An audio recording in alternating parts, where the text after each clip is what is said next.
People watch Below the Deck, Mediterranean's and Unrivaled first game of season 2. Now, y'all see all these shows on TNT. That's 60,000, 50,000, 40,000, 40,000, bruh.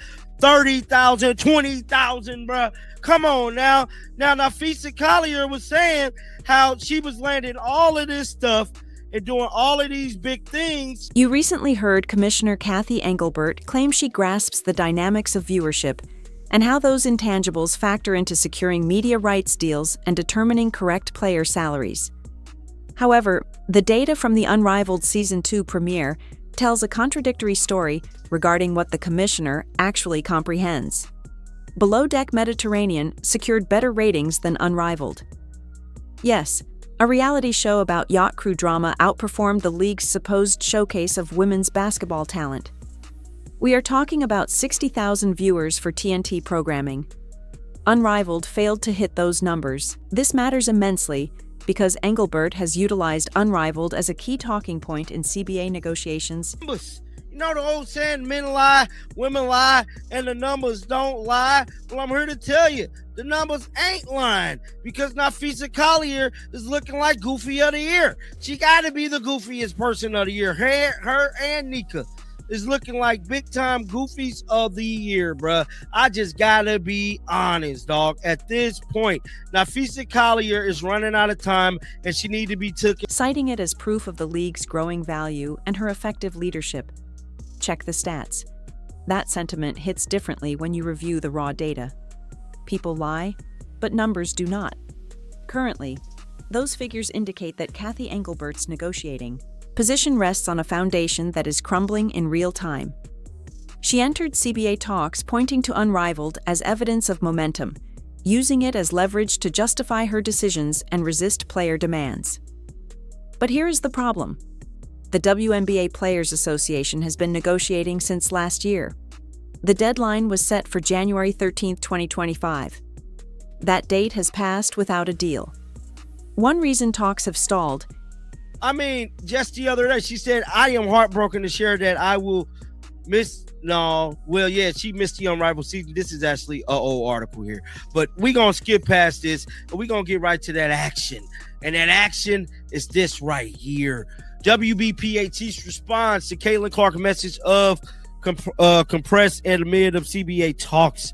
It stated last month, Indiana Fever superstar Caitlin Clark spoke of the need of WNBA and Women's Basketball Players Association to is that Engelbert has been overvaluing the league's current standing, using ventures like Unrivaled as proof points that the data simply refutes. The union is demanding revenue sharing as a core component of the new CBA. They aren't asking for the impossible. Nneka Ogwumike publicly stated that they have been reasonable, flexible, and realistic.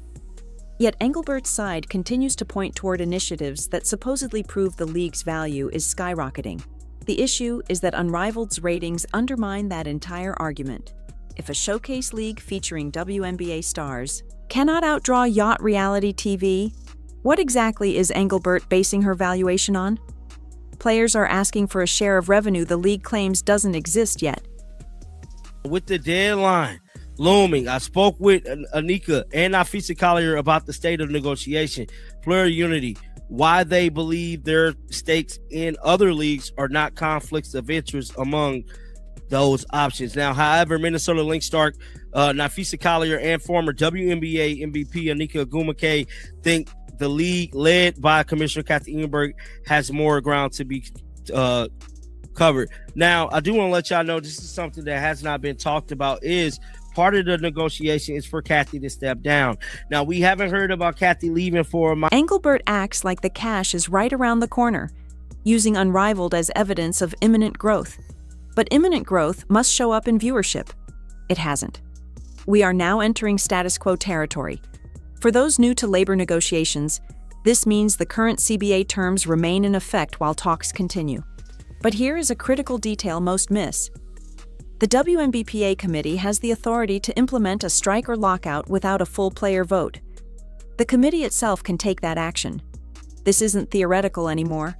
We are past the January 13th deadline. The league still needs to conduct the draft lottery and hold the WNBA draft. Free agency hasn't occurred. Training camps need scheduling. Every operational element of the 2025 season is now in jeopardy. Sitting in the middle of this crisis is a commissioner, watching her leverage evaporate. Engelbert can't point to unrivaled success anymore. Feel like the league is not arguing, Collier said. I think that we have been very compressing, like we're not asking for anything crazy. I think we've been very respectful, very realistic with what we are asking for. Agumake stated, I really do like the league needs to really to pay attention and listen and take notice of exactly what we're coming to the table with time and time again, because we've been in the room trying to figure out what we can do to get both sides. She can't use those ratings as proof of value. The data just pulled the rug out from under her strategy. This is what makes Caitlin Clark's recent statement so vital. She said, "This is the biggest moment the WNBA has ever seen, and it's not something to be messed with." She emphasized that fans want the product on the floor, and finding a way to play next season is crucial. That isn't just a rookie offering an opinion. That is the league's biggest draw, recognizing the stakes and applying public pressure. Here is where it gets uncomfortable. Reports suggest part of the negotiation involves Engelbert potentially stepping down. We haven't heard serious discussion about the commissioner leaving recently, but multiple owners have quietly expressed leadership concerns. If removing Engelbert is on the table, it explains why everything stalled. The players want Kathy Engelbert out of the deal. That is being discussed. Coming up with a solution to get us to 2026 season, and it looked like they could be using Caitlin Clark as leverage moving forward to get a job done. But we know the status quo thing means that a strike is coming. See, with the strike, we're going in the status quo from what I read earlier. That's basically stating that they don't need to vote with the players on going on strike. The WBPA committee has that right to implement a strike or a lockout from the owners or the players. If her job security is tied to the CBA, no wonder we can't get an agreement. Nneka Ogwumike's response cuts to the heart of this. She said the union is in the room trying to figure out how to get both sides closer. They have been more than flexible and reasonable. It is disappointing to see the league doesn't recognize that player wins equal league wins. That is a direct shot at Engelbert's approach. The union is saying they bent over backward to find common ground, while the league moves the goalposts. When your strategy relies on success stories that turn out to be failures, you lose credibility fast. Unrivaled was supposed to prove women's basketball could command attention year-round. It was supposed to demonstrate that players are assets who drive viewership outside the traditional season. Instead, it proved that even with star power, the audience isn't automatically there. That doesn't mean the sport lacks value. It means Engelbert overestimated Unrivaled. Time. We're looking at June, July, maybe even August, starting the WNBA season. Each team got to go through training camp. Free agency got to happen. We forgetting about all of that. That everything is affected. So if they don't get a deal done by March, you still got to go through free agency, training camp, drafts, all these different tangibles, getting actually prepared. Building for her the CBA season. strategy on assumptions that failed. Here is the timeline that should terrify every WNBA fan. If a deal isn't reached by March 2025, the season cannot start on time. We are in mid-January with no agreement. That gives negotiators roughly 6 weeks to finalize a CBA, conduct the lottery, hold the draft, navigate free agency, and get teams through training camp. That isn't realistic. Even if they agree tomorrow, the compressed timeline creates massive operational challenges. Teams need time to build rosters. Players need time to prepare. The league needs to sell tickets. Every day without a deal pushes the start date back. And nobody is talking about USA basketball commitments in September. If the WNBA season pushes to June or August, and we got USA basketball in September. Y'all got to look at this. If they don't get this deal done in the next 60 days, you can pretty much write this whole season off. And I'm telling you right now, the whole genre going to be affected. I'm the first one speaking about this. Get down in the comment section. Let me know y'all thoughts about this one. Keep them bells on. I will be back with more content. And until next time, man, shake a the haters severely off. shortened I'm out of season here. crashes right into international obligations. The calendar falls apart. So let's synthesize the situation. Kathy Engelbert entered CBA negotiations with what she thought was a strong hand. She pointed to media rights deals and ventures like Unrivaled as evidence. The league was on an upward trajectory. She used that momentum to push back on revenue sharing, arguing the money would come but isn't here yet. Then Unrivaled Season 2 premiere posted numbers beaten by reality TV about yacht crews. That isn't a minor embarrassment. That is the collapse of a central pillar in Engelbert's strategy. She can't credibly claim the league is experiencing explosive growth when a showcase league can't draw viewers. The players have been consistent. They want revenue sharing. They want guarantees that when the money arrives, they get their fair share. They've stated they are being reasonable. And they've made it clear Engelbert's leadership is part of the problem. Now we are past the deadline with no deal. Status quo is in effect, but that is a temporary band-aid. The WNBA committee has strike authorization. They don't need to pull the full membership. If they decide the league isn't negotiating in good faith, they can shut it down. Think about that. We could be looking at no WNBA season in 2025. Not because players are unreasonable, not because the economics don't work, but because the commissioner built her position on assumptions about league value that got exposed as wishful thinking. Caitlin Clark is right. This is the biggest moment the WNBA has ever seen.